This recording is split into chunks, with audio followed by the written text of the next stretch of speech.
जय झूलेलाल। होलिका पर्व जूं तव्हां सभिनी खे लख लख वाधायूं।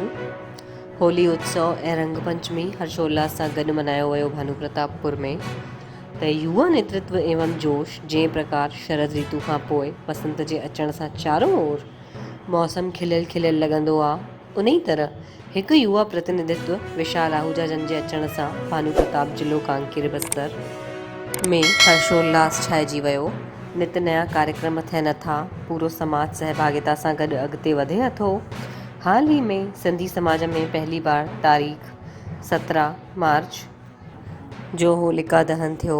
पोइ तारीख़ 22 मार्च रंग पंचमीअ जे ॾींहुं होली मिलन रखियो वियो, जंहिंमें महिलाउनि राधा कृष्ण ठही करे सुंदर नृत्य कयो, कृष्ण भजन ॻाया विया। अंत में सिंधी समाज जे ईष्ट देव झूलेलाल साईं जन जी आरतीअ सां समापन थियो।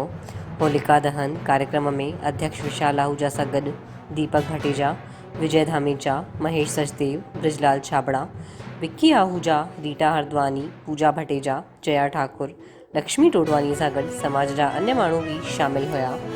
ऐं हिन कार्यक्रम में चूना बिलासपुर महिला विंग जी उपाध्यक्ष मोनिका सिदारा भी उपस्थित हुई।